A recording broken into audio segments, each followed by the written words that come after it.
이번 주에 제가 저희 아이들 인스타그램을 이렇게 보다가 저희 아직 사진을 이제 인스타그램에서 보는데 왠지 익숙하면서 낯선 얼굴이 있어서 다시 한번 자세히 보게 되었습니다.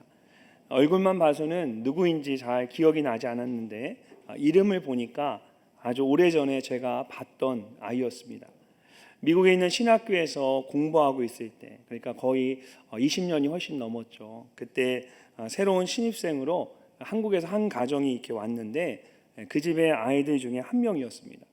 당시에는 초등학교에 막 들어간 그런 남자아이 또 여자아이 이렇게 둘이 있었는데 그 중에 한 아이가 커서 멋진 청년이 된 것입니다. 제가 잊을 수 없는 것이 당시에 그 부모님과 아이들이 영어를 잘 못하셔서 제가 함께 아이들 학교 등록을 이렇게 도와드렸습니다. 그러면서 알파벳도 잘 모르는 우리 아이들이 어떻게 할 수 있을까 이렇게 고민하는 그 부모님께 걱정하지 마세요. 6개월이면 웬만한 영어는 다 하게 될 겁니다.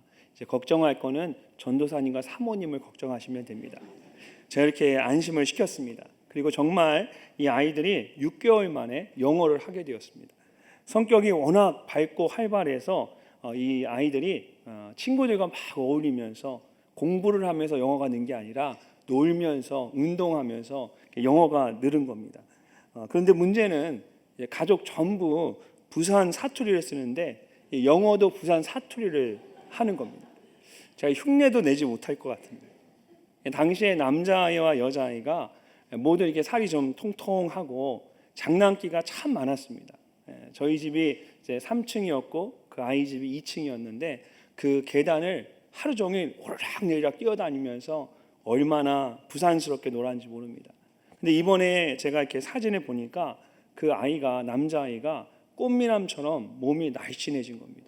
한동대학을 다녔는데 거기서 보니까 보디빌딩을 했더라고요. 그러면서 살이 쫙 빠지면서 온몸이 근육이 된 겁니다.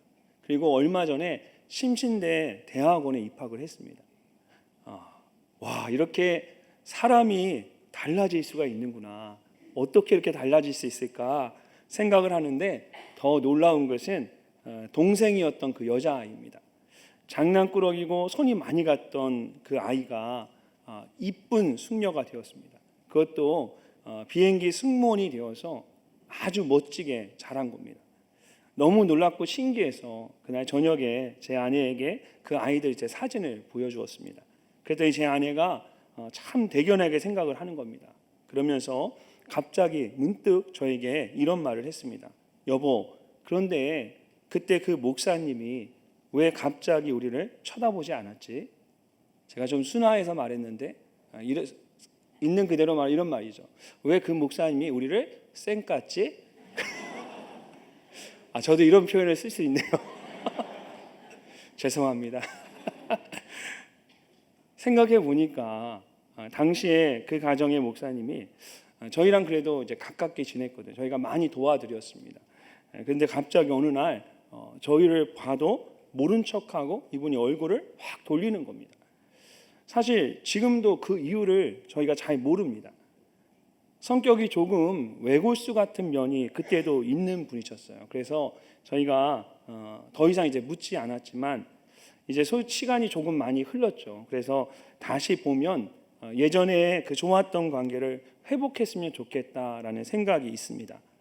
이처럼 살아가면서 가장 힘든 것 가운데 하나가 누군가와의 관계가 멀어지는 것입니다. 가깝게 지냈던 사람과 다투고 난 후에 서로 얼굴을 바라보지 않을 때가 있습니다. 한 공간에 함께 있는데도 아무 말도 하지 않는 것입니다.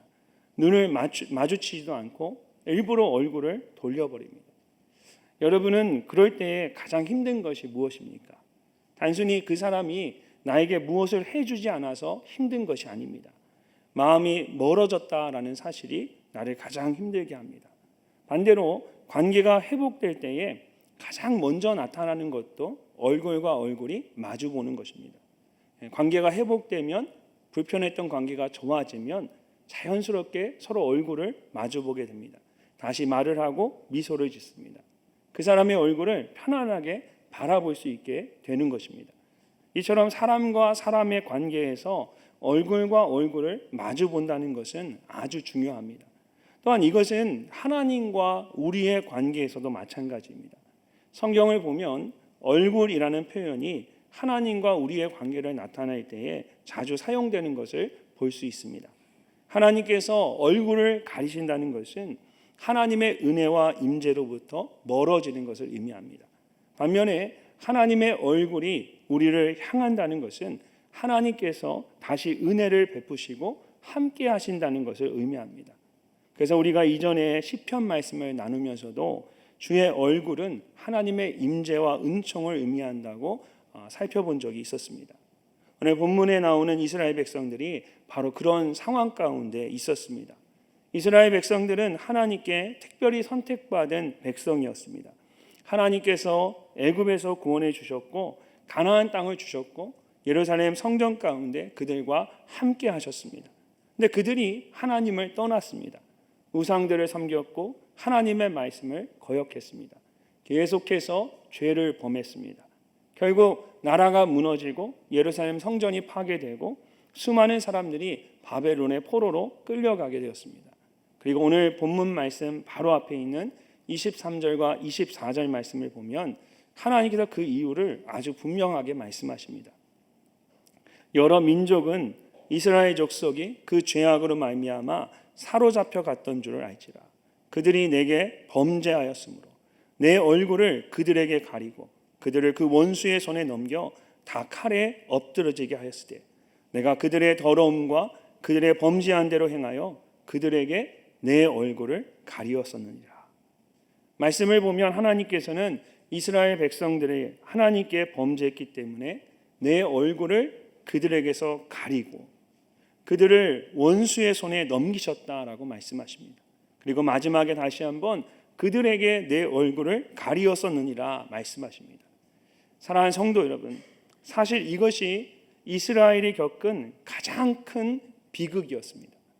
나라를 잃은 것보다 더 큰 비극은 하나님의 얼굴을 잃은 것입니다. 고향을 떠난 것보다 더 큰 고통은 하나님의 임재를 잃어버린 것입니다. 그런데 오늘 말씀의 첫 시작인 25절 말씀을 보면 아주 놀라운 말씀이 나옵니다. 그러므로 주 여호와께서 이같이 말씀하셨느니라. 내가 이제 무엇인가가 바뀌기 시작합니다.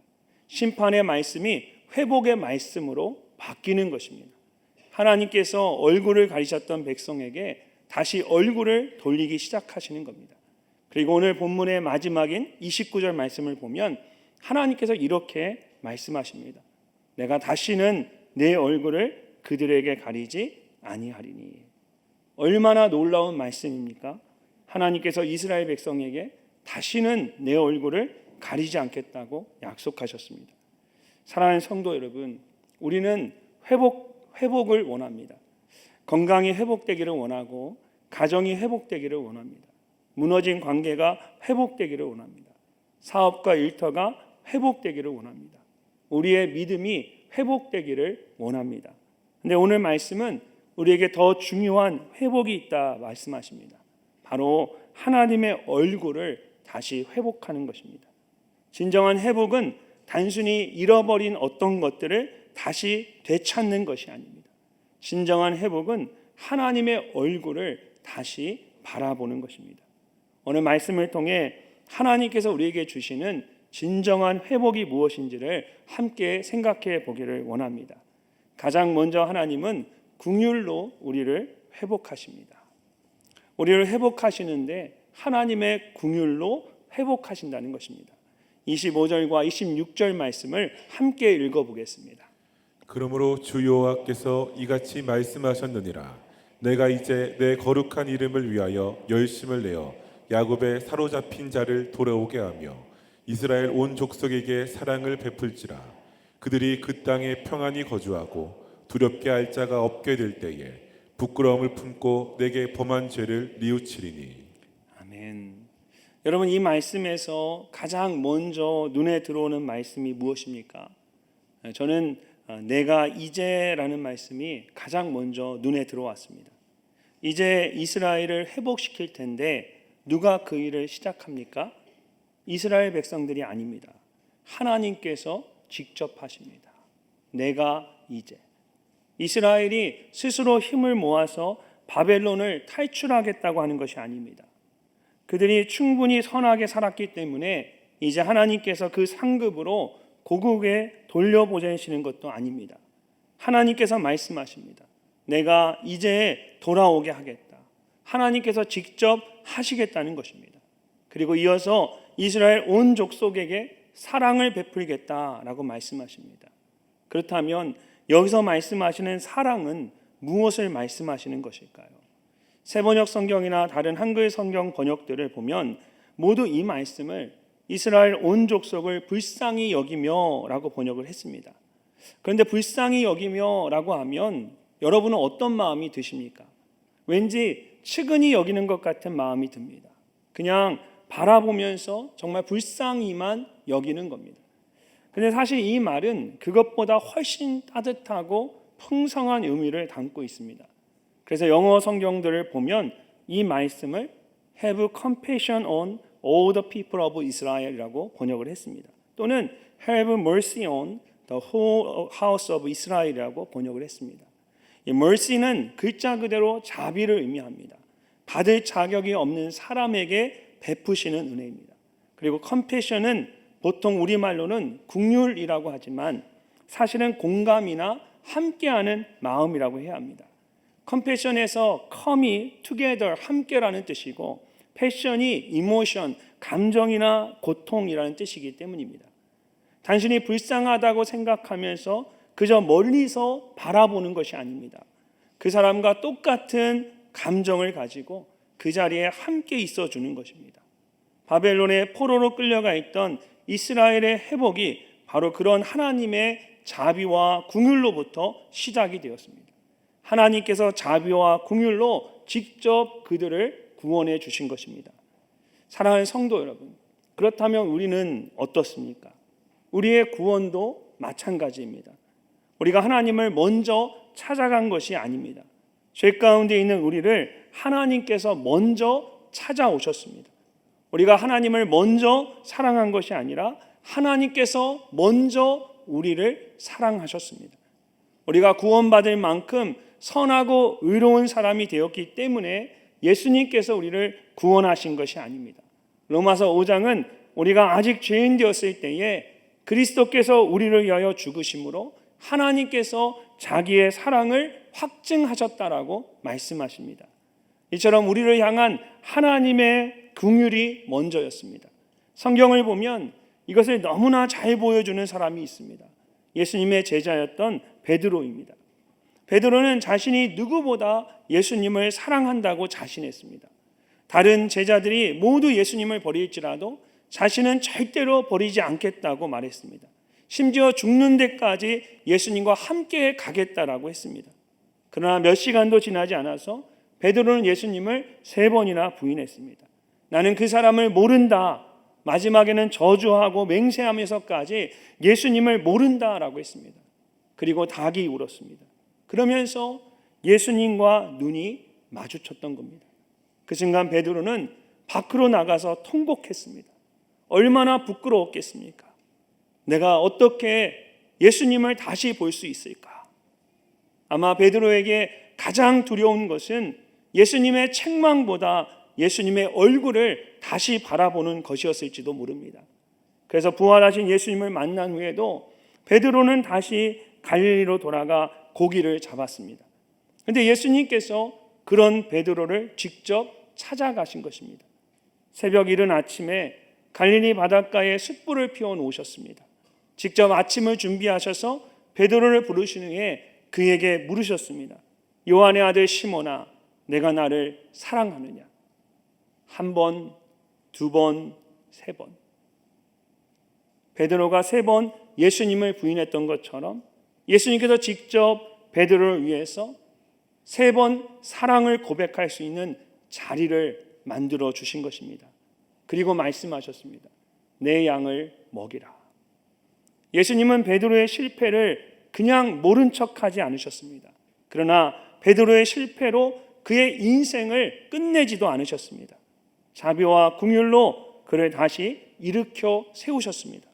더 놀라운 것은 회복시킨 베드로에게 다시 사명을 맡기셨다는 것입니다. 내 양을 먹이라. 회복을 받은 사람이 이제 다른 사람을 돌보고 세우는 사람이 된 것입니다. 사랑하는 성도 여러분, 혹시 과거의 어떤 실패 때문에 하나님 앞에 나오기가 어려운 분이 계십니까? 내가 또 넘어졌습니다. 하나님께 같은 죄를 얼마나 많이 회개했는지 모릅니다. 이 정도면 하나님도 이제는 나에게 실망하셨을 것입니다. 그렇게 생각하고 계십니까? 오늘 하나님께서 우리에게 말씀하십니다. 내가 이제, 회복의 주원은 여러분이 아닙니다. 하나님이십니다. 우리를 회복하시는 분은 하나님이십니다. 하나님께서 직접 우리를 회복시키십니다. 우리가 해야 할 일은 그런 하나님께 나아가는 것입니다. 자비와 긍휼이 풍성하신 하나님께 있는 모습 그대로 돌아가는 것입니다. 그리고 26절 말씀을 보면 더 놀라운 사실이 있습니다. 이스라엘 백성들이 고향 땅에 돌아와 평안하게 살게 될 때 그들이 과거의 죄를 부끄러워하며 뉘우치게 된다고 말씀하십니다. 사랑하는 성도 여러분, 하나님의 은혜가 죄를 가볍게 만드는 것이 아닙니다. 오히려 하나님의 자비와 긍휼을 경험하게 되면 자신의 죄가 더욱 선명하게 보여지기 시작합니다. 하나님께서 나를 이렇게 사랑하시는데 내가 어떻게 하나님을 떠날 수 있었을까? 이것이 진정한 회개입니다. 하나님의 사랑을 억지로 받기 위해서 회개하는 것이 아니라 이미 받은 사랑이 너무 커서 하나님께 돌아오는 것입니다. 그러므로 오늘 밤 하나님 앞에 숨기지 마십시오. 하나님 앞에 죄를 지은 것이 있다면 그것을 가지고 하나님 앞에 나오십시오. 실패했다면 그 실패를 가지고 나오십시오. 부끄러운 것이 있다면 그것을 숨기려고 하지 말고 하나님 앞에 다 가지고 나오십시오. 베드로를 직접 찾아오셨던 주님께서 결코 여러분을 외면하지 않으실 것입니다. 또한 우리가 하나님의 자비와 긍휼로 회복이 되었다면 이제 다른 사람을 회복시키는 사람이 되어야 합니다. 하나님께 많은 용서를 받은 사람이 다른 사람을 너무 매몰차게 대해서는 안 됩니다. 하나님께 다시 기회를 받은 사람이 실패한 사람에게 기회를 주지 않는다면 그것은 은혜를 잊어버린 것과 같습니다. 가정에서도 마찬가지입니다. 배우자의 부족함만 바라보지 마십시오. 제가 이 말씀을 이렇게 준비하고 예배 전에 한번 마지막으로 살펴보는데 문득 예배 전에 저희 아내에게 했던 말이 생각이 났습니다. 저희 아내가 오늘 저녁에 예배 전에 기도에 인도하려고 목양실에 와서 급하게 준비를 하는데 컴퓨터 작업, 문서 작업을 잘못해가지고 업데이트가 안 된 거예요. 그래서 제가 안타까움을 그랬습니다. 그것도 못하냐고. 어떻게 당신은 매번 그렇게 실수하냐고. 그리고 아내가 기도 모임을 하러 나갔는데 그리고 이 말씀을 딱 펼쳐 들었는데 배우자의 부족함만 바라보지 마십시오. 주여. 회개하게 되더라고요. 근데 참 어렵습니다. 그죠? 특히 가까이 있는 사람이 더 어려운 것 같습니다. 멀리 있는 사람보다 가까이 있는 사람의 그 부족함을 덮어주고 이해해 주는 것이 정말 어려운 것 같습니다. 여러분, 자녀가 넘어졌다고 해서 인생 자체가 실패한 것처럼 말하지 마십시오. 교회 안에서도 누군가 실수했다고 해서 우리가 그 사람을 쉽게 정죄해서도 안 됩니다.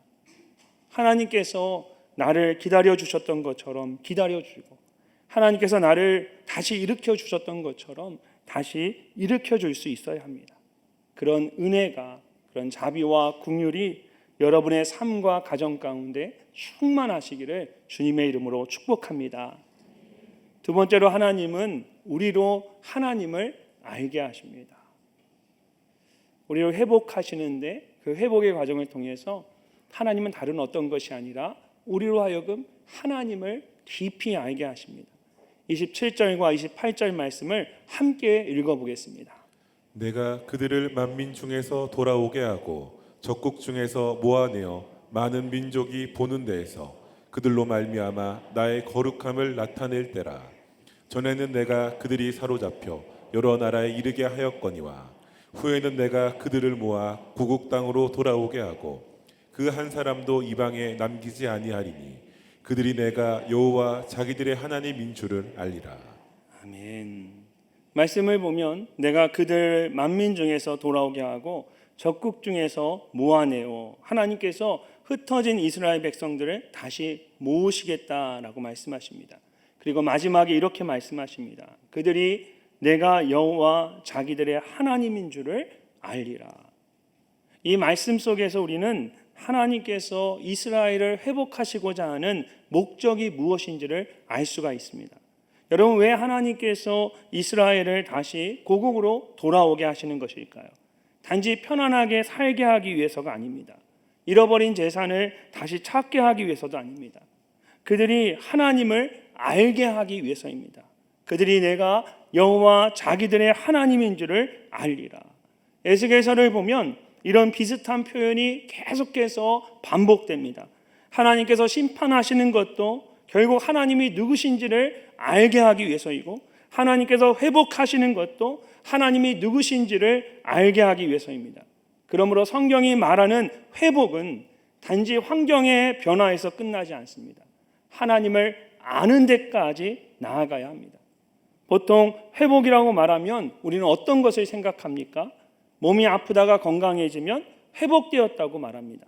사업이 어려웠다가 다시 잘 되면 회복되었다고 말합니다. 부부관계가 어려웠다가 다시 좋아지면 회복되었다고 말합니다. 모두가 귀한 회복입니다. 그러나 하나님께서는 한 걸음 더 깊이 들어가십니다. 그 일을 통해서 내가 나를 더 깊이 알게 되었느냐, 이렇게 물으십니다. 성경을 보면 욥이라는 사람이 있습니다. 욥은 하루아침에 거의 모든 것을 잃었습니다. 모든 재산을 잃었고 자녀들을 잃었고 건강을 잃었습니다. 근데 욥이 가장 힘들었던 것은 단순히 많은 것을 잃었다는 사실만이 아니었습니다. 그를 가장 힘들게 했던 것은 왜 이런 일이 나에게 일어났는지를 도저히 알 수 없다는 것이었습니다. 그래서 욥기는 하나님을 향한 수많은 질문으로 가득합니다. 하나님, 왜입니까? 왜 나에게 이런 일이 일어났습니까? 왜 하나님 아무 말도 하지 않으십니까? 근데 욥기의 마지막에 하나님께서 욥을 만나십니다. 놀라운 것은 하나님께서 욥에게 그가 궁금했던 모든 이유들을 설명해 주시지 않았다는 것입니다. 대신 하나님께서 직접 자신을 보여주셨습니다. 그리고 욥이 마지막에 이렇게 고백합니다. 내가 죽게 대하여 귀로 듣기만 하였사오나 이제는 눈으로 주를 배웁나이다. 고난을 만나기 전에도 욥은 하나님에 대해 알고 있었습니다. 하나님을 경외했고 하나님께 예배를 드리며 정직하게 살았습니다. 그러나 고난을 통과한 후에는 이전과 다른 방식으로 하나님을 알게 되었습니다. 하나님에 대하여서 듣기만 하던 사람이 그 수많은 들었던 이야기들은 다 사라지고 직접 하나님을 눈으로 보는 것처럼 깊이 하나님을 아는 사람이 된 것입니다.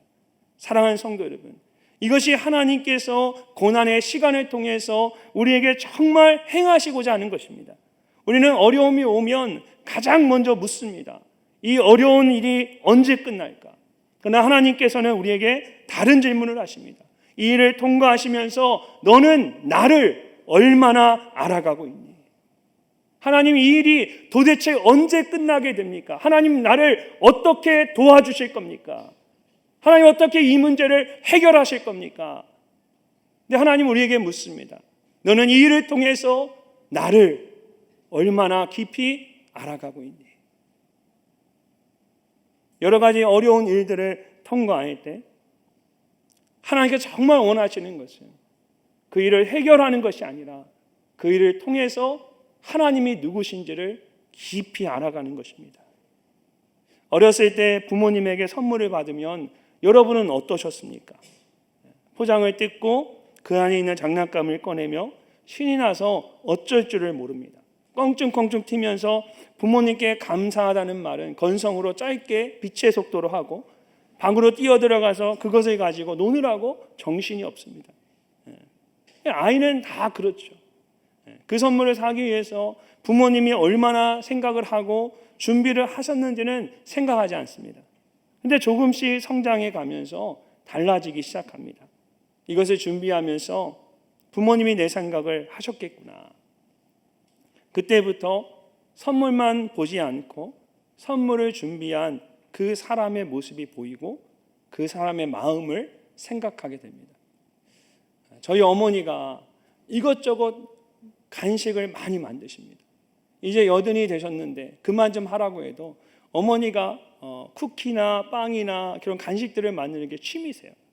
그런데 건강한 걸 만드신다고, 건강한 게 사람의 입에서는 별로 맛이 없잖아요. 그걸 만드셔가지고 꼭 저에게 가져오십니다. 정말 처음에는 제가 정말 안 먹는 걸 가져오신 거예요.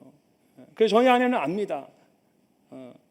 안 먹을 거예요. 그러는데 저희 어머니는 아무렇지 않게 저에게 가져다 주세요.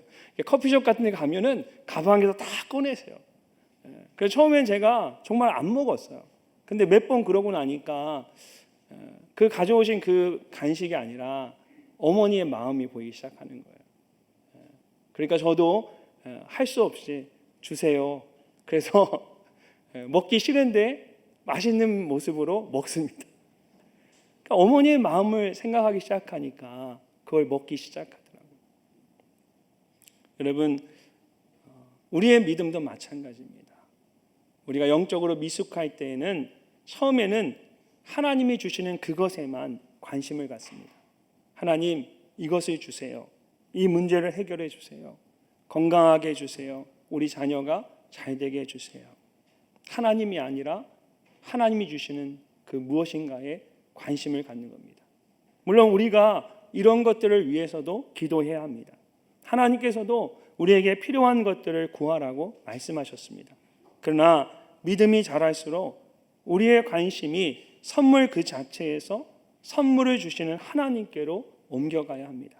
하나님, 이것을 주십시오에서 하나님, 이 일을 통해서 하나님을 깊이 알아가게 해주십시오 라고 바뀌어야 합니다. 기도의 응답보다 응답하시는 그 하나님을 더 귀하게 여기는 것입니다. 사랑하는 성도 여러분, 지금 여러분에게 해결되지 않은 문제가 있으십니까? 오랫동안 기도하고 있지만 변화가 보이지 않는 것이 있으십니까? 그렇다면 오늘부터 여러분의 기도에 한 가지를 더해 보십시오. 하나님, 이 문제를 해결해 주십시오 해서 멈추지 말고 하나님, 이 일을 통해 하나님이 어떤 분이신지 더 깊이 알게 해 주십시오 라고 기도하는 것입니다. 질병 가운데 있다면 하나님, 치료해 주십시오. 그러나 이 시간을 통해서 치료하시는 하나님뿐만 아니라 나와 함께 하시는 하나님을 알게 해 주십시오. 자녀 때문에 마음이 아프다면 하나님, 우리 아이를 바로 세워 주십시오. 그러나 이 일을 통해 내가 내 자녀의 주인이 아니라 하나님께서 주인이심을 알게 해 주십시오 라고 기도하는 것입니다. 또한 경제적인 어려움이 있다면 하나님, 필요한 것을 채워 주십시오. 그러나 이 시간을 통해 공급하시는 하나님을 깊이 경험하게 해 주십시오. 감당하기 힘든 어려운 일을 만나게 되었다면 하나님, 이 문제를 해결해 주십시오. 그러나 먼저 내 뜻이 아니라 하나님의 뜻을 분명히 알게 해 주십시오 라고 기도하는 것입니다. 이처럼 하나님께서는 우리의 여건과 환경만 회복하시는 것이 아닙니다. 그것을 통해서 하나님을 아는 우리의 믿음을 회복시켜 주십니다. 그리고 27절 마지막 부분을 보면 그렇게 회복된 우리를 통해서 열방 가운데 자신의 거룩하심을 나타내십니다. 사랑하는 성도 여러분, 이것도 아주 중요합니다. 하나님께서 우리를 회복시키시는 이유는 우리 한 사람이 편안하게 잘 살게 하기 위해서만이 아닙니다. 우리의 회복된 삶을 통해서 다른 사람들이 하나님을 볼 수 있게 하기 위해서입니다. 저 사람이 어떻게 다시 일어났을까? 저 가정이 어떻게 그런 어려움을 견디어낼 수 있었을까? 그렇게 힘든 일을 겪고도 어떻게 감사할 수 있을까?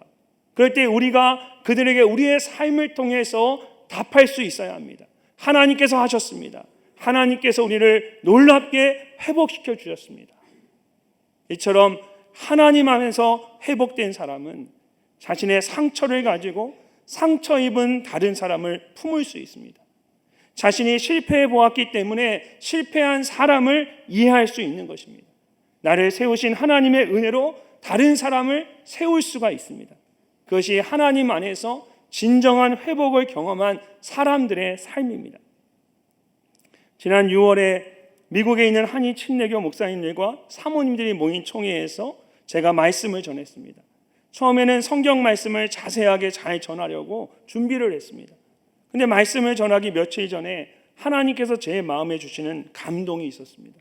그래서 설명하는 내용들을 대부분 줄이고 대신 제가 미국에서 목회를 하면서 경험했던 여러 시간들과 또 그 속에서 알게 되었던 하나님에 대한 간증을 주로 나눴습니다. 공황장애로 힘들었던 기억들, 감당할 수 없는 큰 파도 앞에서 온몸으로 끝까지 버텨내야 했던 순간들, 하나님의 위로를 통해서 하염없이 눈물을 흘렸던 일들, 그런 모든 시간들을 통해서 알게 된 하나님에 대해 나눴습니다. 근데 예배를 마치고 많은 목사님들이 저를 찾아오셨습니다. 목사님 감사합니다. 큰 힘을 얻었습니다. 다시 시작할 수 있을 것 같습니다. 저의 간증과 말씀 속에서 많은 분들이 큰 위로와 힘을 얻었던 것입니다. 근데 사실 가장 큰 위로와 힘을 얻었던 사람들은 저와 제 아내였습니다. 저희의 지난 시간들이 이렇게 귀하게 쓰임을 받는다는 것이 너무나 기쁘고 감사했습니다. 사랑하는 성도 여러분, 하나님께서는 여러분의 상처와 아픔을 누구보다 잘 아십니다. 그럼에도 불구하고 여러분에게 힘든 시간을 지나가게 하시는 것은 여러분으로 하여금 하나님을 더욱 깊이 알아가게 하기 위해서입니다. 그리고 여러분을 정말 귀하게 사용하고 싶으신 것입니다. 그렇게 일하실 하나님을 기대하며 하나님을 더욱 깊이 알아가는 여러분이 되시기를 주님의 이름으로 축복합니다. 마지막으로 하나님은 다시 얼굴을 비추시고 성령을 부어주십니다. 29절 말씀을 우리 함께 읽어보겠습니다.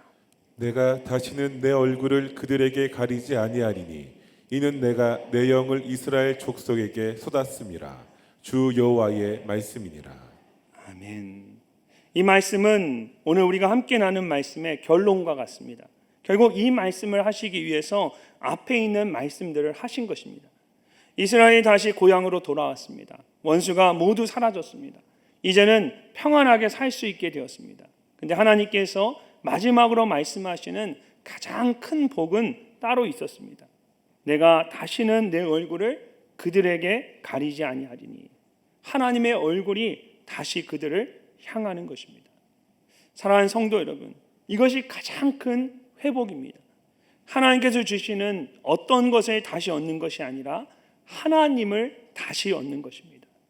우리는 보통 하나님의 손을 많이 구합니다. 하나님 도와주십시오. 채워주십시오. 고쳐주십시오.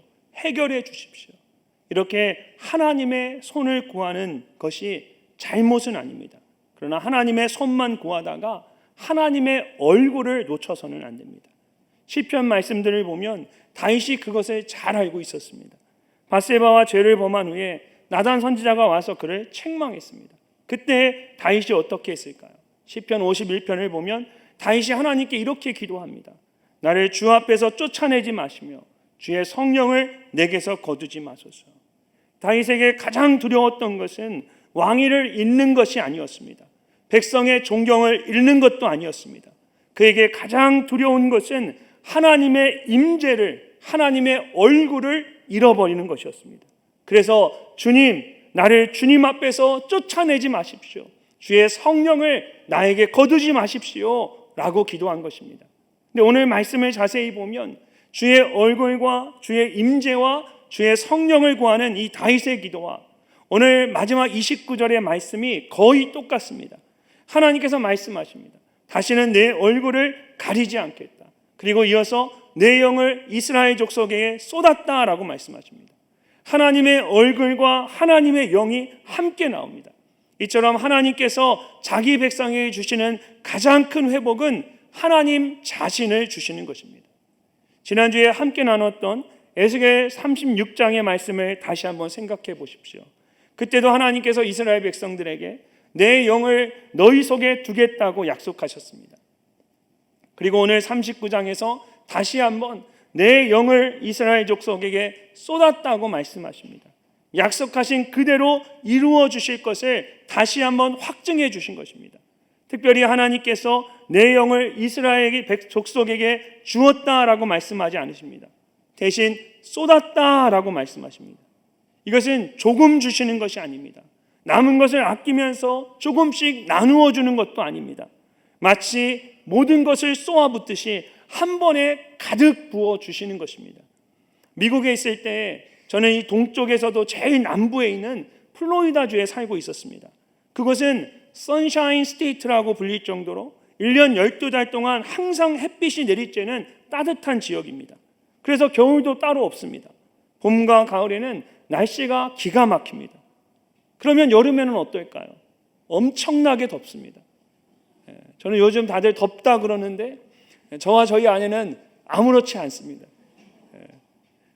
근데 왜 그러냐면 엄청나게 더워요. 그런데 오후 2, 3시가 되면 스콜 현상이라고 해서 매일 30분 정도 소나기가 옵니다.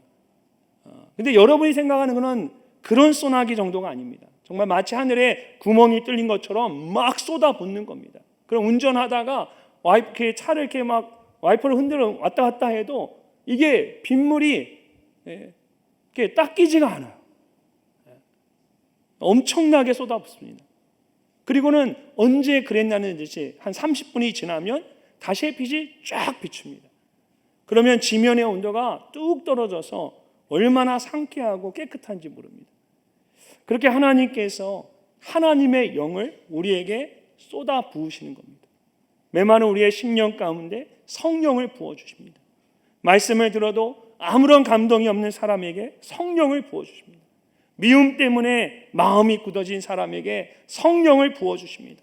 오랫동안 지쳐서 아무것도 하고 싶지 않은 사람에게 성령을 부어주십니다. 우리 안에 있는 이 상처와 아픔을 치료해 주시고 우리를 완전히 새롭게 하시는 것입니다. 얼마나 놀라운 하나님의 은혜입니까? 사랑하는 성도 여러분, 성령 충만함은 단지 어떤 뜨거운 감정을 느끼는 것만을 의미하지 않습니다. 성령께서는 우리로 하나님을 사랑하게 하십니다. 말씀을 기억하게 하시고 죄를 깨닫게 하십니다. 용서하지 못했던 사람을 용서하게 하시고 나의 고집을 내려놓게 하십니다. 그리고 무엇보다 하나님의 얼굴을 바라보며 살아가게 하십니다. 그러므로 오늘 이 밤에 우리가 성령 충만함을 구할 때 이렇게 기도하면 좋겠습니다. 성령님, 나를 하나님께 더 가까이 이끌어 주십시오. 하나님의 말씀에 순종하게 해주십시오. 내가 붙들고 있는 이 죄를 내려놓게 해주십시오. 나를 통해 지친 사람들을 살리고 세우게 해주십시오. 이렇게 기도할 수 있기를 바랍니다. 특별히 오늘 본문 말씀을 가지고 여러분 이번 한 주간 매일매일 이렇게 기도해 보십시오. 첫 번째는 하나님 오늘도 주의 얼굴을 내게 비추어 주십시오 라고 기도하는 것입니다. 그리고 두 번째는 성령님 오늘 나의 생각과 말과 행동을 다스려 주십시오 라고 기도하는 겁니다. 그렇게 매일매일 하나님의 얼굴을 구하며 기도하면 문제를 바라보는 우리의 시선이 달라지게 됩니다. 사랑하는 성도 여러분, 우리가 환난 중에도 즐거워할 수 있는 것은 문제가 모두 없어졌기 때문이 아닙니다. 그 문제 가운데 하나님의 얼굴을 바라보기 때문입니다. 이처럼 환경과 여건은 달라지지 않아도 우리의 마음은 달라질 수가 있습니다. 매일의 삶 속에서 하나님의 얼굴을 바라보며 성령의 임재 가운데 살아가는 여러분이 되시기를 주님의 이름으로 축복합니다. 오늘 말씀 속에서 우리는 하나님께서 원하시는 진정한 회복이 무엇인지를 함께 살펴봤습니다. 하나님께서는 이스라엘을 고향으로 돌아오게 하시는 것으로 끝나지 않으셨습니다. 그들을 안전하게 살게 하시는 것이 전부가 아니셨습니다. 내가 다시는 내 얼굴을 그들에게서 가리지 아니하리니 하나님께서 정말 원하시는 회복은 그들이 다시 하나님의 얼굴을 바라보는 것이었습니다. 사랑하는 성도 여러분, 우리가 정말 잃어버려서는 안 되는 것이 있습니다. 바로 하나님의 얼굴입니다. 때로는 물질을 잃을 수 있습니다. 건강을 잃을 수도 있습니다. 사람의 인정을 잃거나 내가 계획했던 어떤 것을 이루지 못할 수도 있습니다. 그러나 그 모든 일들 가운데 하나님의 얼굴까지 잃어버려서는 안 됩니다. 오히려 그 모든 일들을 통하여 하나님을 더 깊이 알아가야 합니다. 그리고 하나님의 얼굴을 더욱 간절히 바라봐야 합니다. 유흥열 목사님이 쓰신 사람마다 향기다라는 책에 보면 주님이 계신 곳이 봄이다라는 표현이 있습니다. 주님이 계신 곳이 무엇이라고요? 봄입니다. 봄이 무엇이에요? 주님이 계신 곳이. 삶의 계절이 여전히 차갑고 메말라 있을 수 있습니다. 환경은 아직 추운 겨울일 수 있습니다. 그러나 주님이 그곳에 계시면 이미 그곳에 봄은 시작되고 있다는 것입니다. 그렇습니다. 환경이 먼저 바뀌어서 소망이 생기는 것이 아닙니다. 내 안에 하나님이 함께 하시면 마음의 계절이 달라지기 시작합니다. 혹시 아직도 해결되지 않은 문제 가운데 계십니까? 또는 여전히 겨울과 같은 시간을 지나고 계십니까? 지금 이 순간 하나님의 얼굴이 여러분을 향하고 있다면 회복은 이미 시작된 것입니다. 그러므로 하나님께 나아가십시오. 실패와 죄로 인해 숨지 말고 자비와 긍휼을 베푸시는 하나님께 가까이 나아가십시오. 하나님께서 주시는 것만 구하지 말고 그 모든 일을 통하여서 하나님을 더 깊이 알아가십시오. 하나님의 얼굴을 구하고 성령의 임재를 갈망하십시오. 하나님, 그 얼굴을 나에게서 가리지 마십시오. 하나님의 얼굴을 나에게 비추어 주십시오. 주의 성령을 나에게 부어 주십시오. 이렇게 간절히 구하며 나아갈 때 하나님께서 여러분에게 이렇게 약속하실 것입니다. 내가 다시는 내 얼굴을 너에게서 가리지 아니하리라. 이 약속을 붙잡고 오늘 이 밤에 긍휼로 우리를 다시 세우시고 모든 일을 통하여 하나님을 더 깊이 알게 하시고 다시 주의 얼굴을 비추시고 주의 영을 충만하게 부어주시는 하나님의 놀라운 회복을 경험하는 여러분이 되시기를 주님의 이름으로 축복합니다.